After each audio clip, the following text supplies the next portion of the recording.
My name is Natalie Stone. I'm 28 years old and I work in IT support for a mid-sized company that most people forget exists 5 minutes after hearing its name.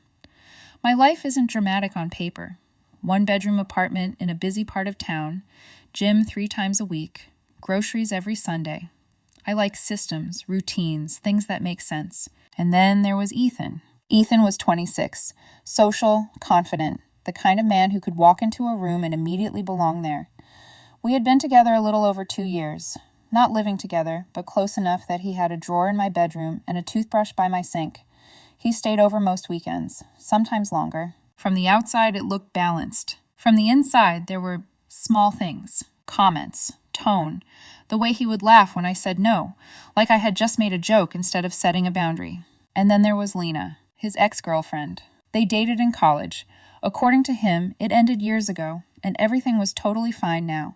He always said that phrase the same way, totally fine, like he was rehearsing it, like if he said it enough times it would become true.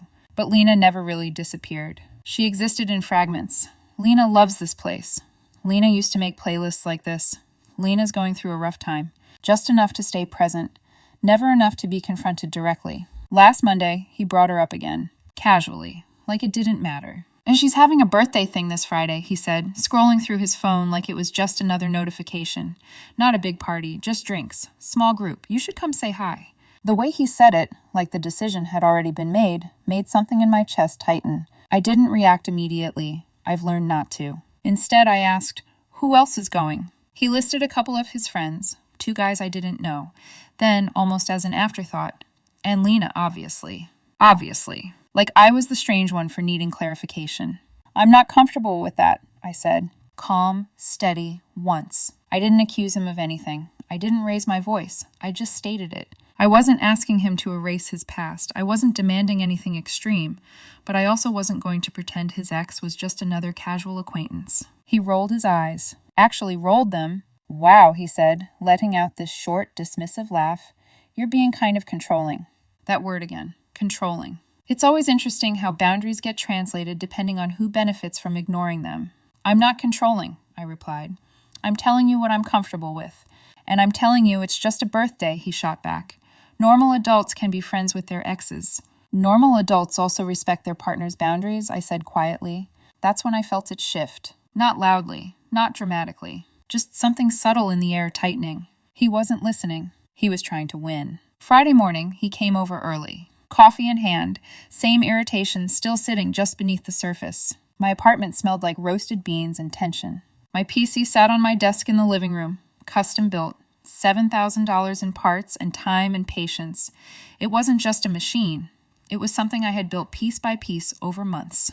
Late nights, overtime shifts, skipped vacations. He knew that. He knew I treated it like something fragile, which is why I noticed immediately when he set his coffee cup down a little too close to it. We need to talk like adults, he said, leaning casually against the counter like he was preparing for a debate he had already decided he'd win. I moved the cup slightly farther from the keyboard. Please keep liquids away from the PC, I said. He sighed like I had just inconvenienced him. Oh my God, Natalie, it's just a computer. That sentence. It stayed with me longer than anything else. It's not just a computer, I replied. You know that. Maybe if you invested this much energy into real life, he said, smirking slightly, you wouldn't feel so threatened by Lena. There it was. Not loud, not explosive, just precise. I felt something settle inside me then. Not anger, not yet. Clarity. I'm not threatened, I said.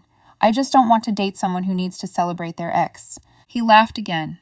That same short, dismissive laugh. You're so dramatic. I didn't respond immediately. I just looked at him. Really looked. And for the first time, I noticed something I hadn't let myself fully see before. He wasn't unsure. He wasn't conflicted. He was annoyed. Annoyed that I was making this harder for him.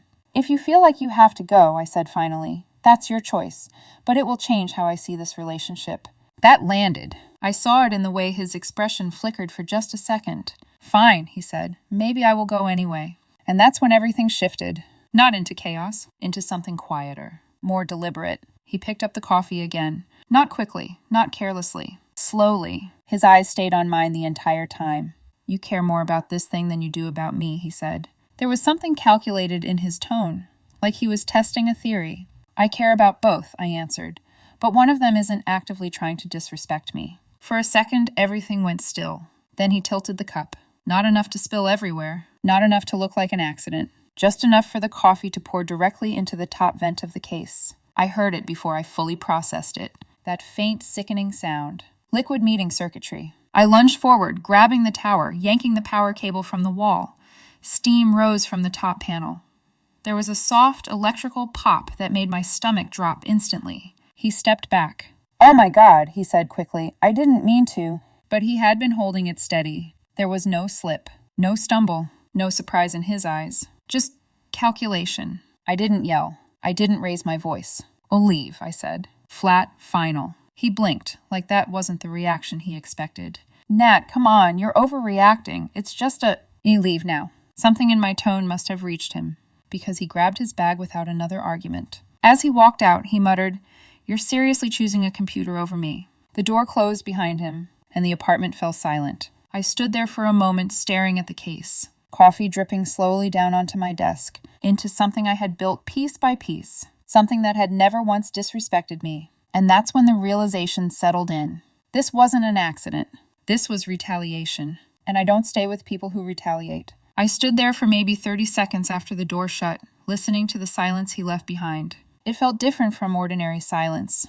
Heavier. Sharper. Like the room itself had absorbed what had just happened and was waiting for me to acknowledge it fully. Then I moved. I unplugged everything first. Monitor, surge protector, peripherals.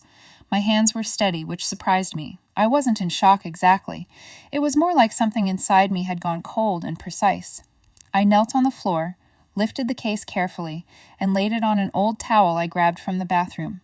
Coffee was still dripping from the top vent, running in thin brown lines along the frame, slipping into corners I couldn't immediately see. The smell hit me then. Burnt circuitry mixed with stale coffee. It is a strange smell. Bitter, metallic, final. I opened the case and started taking it apart piece by piece. GPU out first, then RAM, then the cooler, then the board. Everything went onto separate towels on the floor. My living room started to look like an operating table after a failed surgery. Brown residue clung to the motherboard. There were visible streaks near the top edge of the graphics card. I remember staring at those stains and thinking how intimate destruction can look when it's done up close. Not explosive, not cinematic, just ugly and deliberate. My graphics card alone had cost more than $2,000. By the time I had everything disassembled, it was already obvious this was not a minor spill. It was the kind of damage that keeps spreading after the moment ends. Even if a component powers on later, liquid damage is patient. Corrosion waits. It eats slowly, quietly, like resentment. Around 5 that evening, my phone lit up. "Ethan." I looked at the screen for a full 5 seconds before opening the message. "Are you seriously still mad?" That was it. Not "are you okay?" Not "I'm sorry." Not even a fake attempt at concern. Just that. As if the real problem here was my persistence in noticing what he had done. Something clicked into place so cleanly inside me, it almost felt physical. I had been sitting on the living room floor for hours, surrounded by damp components, receipts in a drawer, towels stained brown, and he was asking if I had calmed down. Calm down. As though this were about emotion. As though the facts themselves would somehow change if I became more agreeable. I didn't answer right away. I set the phone face down and looked around my apartment, at the parts, at the desk, at the faint droplets of coffee still drying near the base of the monitor stand. And I started lining things up in my head the way I always do when something matters. Fact 1, he poured hot liquid into an expensive electronic device during an argument. Fact 2, he minimized it immediately. Fact 3, his first instinct afterward was not accountability, but reframing. Fact 4, if I let that pattern stand, he would learn exactly the wrong lesson. I picked up my phone and texted back once. "You intentionally damaged my property. Do not contact me until you are ready to discuss paying for it." He replied within 2 minutes. The message was long, defensive, slippery. He said it was an accident. He said I had moved the cup earlier and made him nervous. He said I was twisting the story to make him into a villain. He said I cared more about a hobby than our relationship.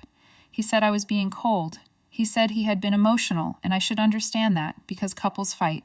The thing about manipulative messages is that they often sound almost reasonable if you blur the details enough. I did not blur them. I read the message twice and noticed what wasn't there. No apology, no offer to replace anything, no real acknowledgement of the damage. Just excuses, blame, and a request for emotional leniency. I typed back carefully. We are done. I expect you to reimburse me for the damage. If you refuse, I will pursue it legally. This time his response came faster. Insane. That was the first word. Then came the rest. No judge would take a computer seriously. I was threatening him over a machine. If I tried anything, he would tell people what kind of girlfriend I had really been. Controlling, unstable, obsessive. I stared at the screen and felt something almost like relief. Because threats remove ambiguity. Up until then, a small, stubborn part of me had still been checking the edges of the situation, asking whether there was some softer path through it. Whether maybe he would wake up in an hour, in a day, in a moment of shame, and understand what he had done. That message answered the question for me. No. 2 weeks before all this, I had bought him a designer messenger bag he had been hinting about for months, just under $3,000.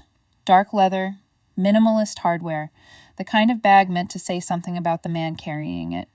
I had kept the receipt because I keep receipts for almost everything. He had left the bag at my place that morning when he stormed out.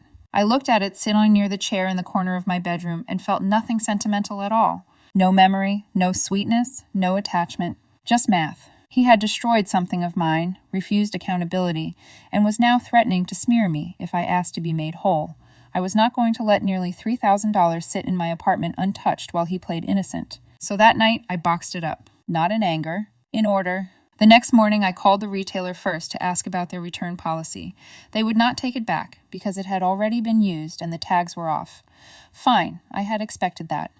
I thanked the woman on the phone, hung up, cleaned the bag carefully, photographed it from every angle, and listed it online with the original receipt. Then I started calling repair shops. I didn't want guesses. I wanted documentation. The first shop looked at the machine that afternoon. The technician was maybe in his 40s, tired eyes, kind voice. He took one look at the residue pattern near the top vent and said, "This didn't splash from the side." That sentence sat in my chest like a nail being pushed in gently. He didn't know the story. I didn't give it to him. I just asked for a written assessment. He ran diagnostics where he could, photographed the internals, and wrote that the liquid damage was extensive. The motherboard and graphics card were very likely beyond economical repair. The second shop said essentially the same thing. I asked for that in writing too. By the end of the day, I had a folder started on my laptop. Purchase receipts, credit card statements, repair assessments, screenshots of our texts. I labeled everything neatly because that is what I do when something becomes real. Organizing it made the truth feel less emotional and more durable. It also kept me from drifting into the kind of grief people expect after a breakup. Because what I felt was not heartbreak. Heartbreak is soft around the edges, confusing. It asks questions like, how did this happen and could it have been different? This was harder than that. This was clarity. I wasn't grieving a man I loved, not in that moment. I was adjusting to the fact that the version of him I had been dating did not exist in the way I thought it did. Or maybe it had existed only under easy conditions. Either way, pressure had revealed something clean and ugly. A man who could not tolerate a boundary without punishing the person who set it. The bag sold within 2 days for a little under retail. I disclosed everything, kept records of the listing, the sale, the transfer. I did not tell Ethan. There was no reason to. We were not together anymore, and he had left it in my apartment. I wasn't going to chase down a man who was actively denying responsibility just to make sure his luxury accessory made it safely home. 3 days after the incident, he showed up at my door, unannounced. I saw him through the peephole and felt my whole body go still for 1 second, then calm. I opened the door only far enough to step outside and pulled it shut behind me. He looked different, not remorseful, agitated, like someone who had spent the last 72 hours being told by reality that things were not going according to plan. "Seriously?" he said immediately. "You're doing all this?" "And all this?" I repeated. "You're acting like I burned your apartment down." I folded my arms, not because I was angry, but because I didn't want to gesture. I didn't want to give him movement he could interpret as emotion. "You intentionally poured coffee into my computer." "It was not intentional." "You looked directly at me and tilted the cup." His jaw tightened. "You were threatening to break up with me over a birthday party." "No," I said. "I was telling you my boundary." He laughed once, no humor in it this time. "And that's the same thing." There it was again, the worldview underneath everything. That my boundary existed only as an inconvenience to him, that his feelings in the moment mattered more than my right to say no. I asked him one more time, as plainly as possible, whether he was willing to reimburse me for the documented damage. He said absolutely not. Then he leaned a little closer and lowered his voice. And if you try to drag this into court, I'll make sure people know exactly what kind of woman you are. For a moment, I just looked at him, not because I was scared, because I wanted to remember his face when he said it. The lack of shame, the certainty, the belief that intimidation would still work. That was enough for me. Do not contact me again, I said, except through formal channels. I went back inside before he could answer and locked the door. Then I stood there with my hand still on the lock, feeling the finality of it settle all the way through me. Some people think breakups happen in the big moment, the betrayal, the fight, the dramatic ending. Sometimes they do. But sometimes the real ending happens later, in a doorway, when someone is given one last chance to choose accountability and instead chooses control. That was the moment I knew there was nothing left to salvage. Not love, not trust, not even ambiguity. Only paperwork. I filed the claim that same week. Not out of anger, not out of revenge. Out of sequence. There's a certain kind of calm that comes when every variable has already been tested. When you've given someone space to correct themselves and instead they double down. When the story stops being emotional and becomes procedural. Small claims court exists for situations like this. Not dramatic betrayals, not broken hearts, just damage, documentation, and responsibility. I sat at my kitchen table with my laptop open, receipts spread out beside me like evidence in a case I had already solved. Motherboard, GPU, supporting components. I itemized everything carefully, making sure I wasn't inflating numbers or reaching beyond what I could prove. I wasn't interested in winning, I was interested in accuracy. Total replacement cost for the damaged parts, repair assessments attached, screenshots printed, filing fee paid. When I clicked submit, I didn't feel satisfaction, just completion. He was formally served a few days later. That's when his tone changed. The first message came through from a new number. Natalie, this is getting out of hand. I didn't respond. Another message followed. You're seriously taking this to court over a computer? Then you're being petty. Then we can talk about this. Then this is going to ruin things for both of us. I read each one once and left them unanswered. It's interesting how quickly the narrative shifts when consequences become real. The same man who had called me insane now wanted to talk. The same situation that had been just a computer was suddenly getting out of hand. He wasn't confused. He was adjusting. A few days later, a mutual friend texted me, "Hey, what's going on between you and Ethan?" I knew what that meant. He told people I'm suing him because he accidentally spilled coffee, I replied. There was a pause before the friend answered. Yeah, that's what he said. Of course it was. I didn't argue. I didn't defend myself emotionally. I just sent two things. A screenshot of his message acknowledging the argument, and a photo from the repair report describing liquid damage from above. I added one line. I'm not asking you to take sides. I'm just not going to let the story be inaccurate. That was enough. I didn't hear anything accusatory after that. People don't always need persuasion. Sometimes they just need clarity. About a week before the hearing, he emailed me. Not texted, emailed. Subject line, let's resolve this privately. I opened it slowly, already knowing the tone before I read the first sentence. He said he was willing to settle. He framed it as a compromise, generous even, less than half of the documented damage. He said it would save us both time and stress. He said dragging it through court would only make things worse. There was no apology in the entire email, just negotiation. I read it twice, then typed back one sentence. I will accept full documented costs or proceed as scheduled. He didn't reply. The day of the hearing was quieter than I expected.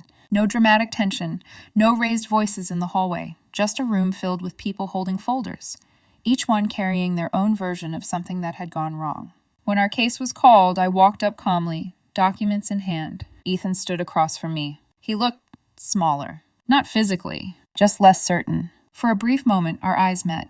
There was something there I hadn't seen before. Not remorse. Not exactly. Discomfort. Like he was realizing that this space didn't operate on tone or charm or shifting narratives. It operated on facts. The judge asked for my statement first. I presented everything simply. No embellishment, no emotional language. I built the computer myself. These are the receipts for the components. These are the repair assessments confirming extensive liquid damage. This is the text exchange confirming the incident occurred during an argument. I handed over printed copies. Then it was Ethan's turn. It was an accident, he said immediately. She startled me. I didn't mean to spill anything. The judge looked down at the paperwork for a moment, then back up. Why was the cup positioned directly over the top vent of the computer? Ethan hesitated. I set it down there earlier. During the argument? Yes. And how did it tip? I was emotional. She moved suddenly. I stood still, listening. The judge glanced again at the repair report. This assessment suggests liquid was poured from above rather than splashed from the side. Ethan shifted his weight. I didn't pour it. The room went quiet for a second. Not dramatically. Just enough. The judge leaned back slightly. So your explanation is that while holding a cup directly above a computer during a heated argument, it tipped in a controlled manner into the vent. By accident? Ethan didn't answer immediately. I didn't mean for it to happen like that, he said finally. That sentence. It wasn't a denial. It wasn't an admission. It was something in between. And sometimes that space is the most revealing. I spoke once more, calmly. I unplugged the machine immediately after the liquid entered. There are no signs of lateral spill or cup impact across the desk. The damage is localized to where the liquid entered from above. The judge nodded slightly. No theatrics. No dramatic realization. Just a decision being formed. A few minutes later, it was delivered. Ruling in my favor for the documented replacement cost of the motherboard and GPU, plus the filing fee. Not the full system, just what could be clearly proven. It was fair. When the number was read aloud, Ethan's expression froze for a second, like he had been expecting something else. Maybe leniency, maybe ambiguity. But small claims court doesn't deal in feelings, only likelihood and proof. We stepped outside afterward. He caught up to me before I reached the exit. Natalie, wait. I stopped, but didn't turn fully toward him. We can figure this out, he said quickly. You don't have to enforce this right away. I can pay you back. Slowly. And we can talk. Fix things. That was the first time he had even suggested repair. Not of the damage. Of us. I looked at him then. Really looked. At the same man who had laughed when I set a boundary. Who had tilted a cup while maintaining eye contact. Who had threatened to smear me when I asked for accountability. And now he wanted to talk. This isn't about us, I said. His face tightened slightly. There is no us. You're really going to do this? He asked, quieter now. The court already did, I replied. I adjusted the folder in my hand. And if you want a payment plan, you can arrange it through the clerk's office. Then I walked away. Not quickly, not dramatically, just forward. And for the first time since that Friday morning, I felt something shift inside me. Not anger, not satisfaction, alignment. The first payment came 2 weeks later. Not directly from him, through the court system, structured, documented, clean. That was the part I appreciated most. No conversations, no negotiation, no emotional reinterpretation of events. Just numbers moving from one place to another, tied to a decision that had already been made. I replaced the damaged components gradually. Not all at once. Partly because I wanted to be careful, and partly because I didn't feel the same urgency I had before. The machine had always been important to me, but after everything that happened, it felt different. Not smaller. Just clearer. It was never about the computer. It was about the moment someone showed me exactly how they respond when they don't get their way. Over the next month, I heard things about Ethan. Not because I asked. Because people talk. He had to dip into his savings to make the payments. Canceled a trip he had been planning. Complained, apparently, that I had ruined his summer. That phrase reached me through a mutual friend, and I remember pausing for a second when I heard it. Ruined his summer. There was something almost surreal about how easily the narrative still bent in his favor inside his own mind, as if the sequence had started with my decision to file, not with his decision to tilt that cup. I didn't respond. There was nothing to respond to. What I did notice, though, was the shift in how people spoke about him. At first there had been uncertainty, a kind of social hesitation, people waiting to see which version of the story would hold. But once the judgment became public record, things changed. Not dramatically, not all at once. Just quietly, conversations shortened, invitations became less frequent. The tone around his name carried a different weight. Not accusation, not outrage, caution. Because once there is documentation, once something exists outside of personal interpretation, it becomes harder to ignore. He tried, from what I heard, to reframe it. Said I had dragged him to court out of spite. Said I couldn't handle him having independence. Said it was all blown out of proportion. That version lasted about a week. Then one of our mutual friends asked him directly, "Did you actually pour the coffee?" From what I was told, he didn't deny it completely. He said he was angry. He said he didn't think. He said it just happened. And that was enough. People are more practical than we give them credit for. They understand the difference between an accident and a reaction. And more importantly, they understand patterns. Someone who reacts to conflict by breaking something doesn't feel unpredictable. They feel unsafe. The payments continued. Steady, controlled, measured. Each one a small, quiet confirmation of what had already been decided. He emailed me once after the first installment cleared. The tone had changed again. Less aggressive, less defensive. More self-focused. He said he felt abandoned, that I had escalated something that could have been handled privately, that couples fight and I had chosen a nuclear option instead of working through it. I read the email slowly, not because it affected me, because I wanted to understand how he was framing it now. Then I replied once. Couples argue. They don't sabotage each other's property to gain leverage. The escalation happened when you tilted the cup. Legal action was a consequence, not a reaction. I didn't add anything else. No emotion, no insult, no invitation for further discussion. After that, I filtered his emails into a separate folder and stopped reading them unless they contained payment confirmations. 2 months after the ruling, the final payment cleared. I received a formal notice from the court clerk confirming the judgment had been satisfied in full. I printed it, added it to the folder, and archived everything. I don't leave loose ends. Around that same time, I heard something else. Ethan and Lena never actually reconnected. Not in any meaningful way. Apparently, once he mentioned the legal situation, she distanced herself. Whether it was self-preservation or simply a lack of interest, I didn't know. But the irony was difficult to miss.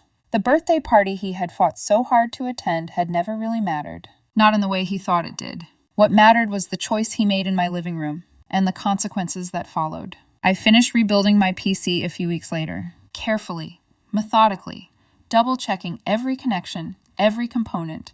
When I powered it on for the first time and everything lit up the way it should, I felt a brief, quiet satisfaction, not excitement. Completion. It ran perfectly. Better, actually. Upgraded in small ways. But I enforced something new in my apartment after that. No drinks near electronics. It sounds simple, but it wasn't really about the rule. It was about what I allow into my space. I started noticing other things too. In conversations, in early dates, in small interactions. How someone reacts when I say no.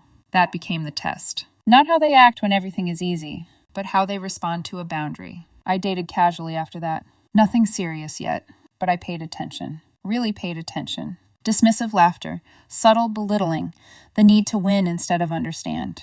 Those things don't look dangerous at first. They look like personality, until pressure reveals what's underneath. About 6 months later, I received one final message from him. A new email address. Short. He said he hoped I was doing well, that he had learned a lot. No apology. Just that. I read it once. Then closed it. I didn't reply. Not out of anger. There was simply nothing left to resolve. Closure doesn't require both people to understand what happened. It only requires one person to decide they are done explaining it. When people hear the short version of the story, they focus on the numbers. $7,000, $3,000 bag, court. It sounds dramatic when you compress it like that, but that's not what stayed with me. What stayed was the sequence. I stated a boundary calmly. He dismissed it. He damaged something important to me. He refused accountability. He tried to control the narrative. And then he faced the consequence. There was no gray area in that sequence, only progression. Some people told me I could have handled it privately,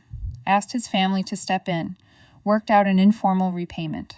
Maybe. But the moment he threatened to smear me if I pursued compensation, that option disappeared. I don't negotiate under intimidation. Selling the bag wasn't revenge. It was practical. It was in my apartment, purchased on my card, left behind by someone who had just destroyed something of mine. I documented the sale, offset the loss, move forward. Taking legal action wasn't emotional either. Small claims court exists for situations exactly like this. I didn't exaggerate the amount. I didn't add anything extra. I asked for what was provable. The court agreed. As far as I know, he lives alone now. Some mutual connections drifted away from him, not because I asked them to, because they saw how he handled conflict. That's not something I created. It's something he demonstrated.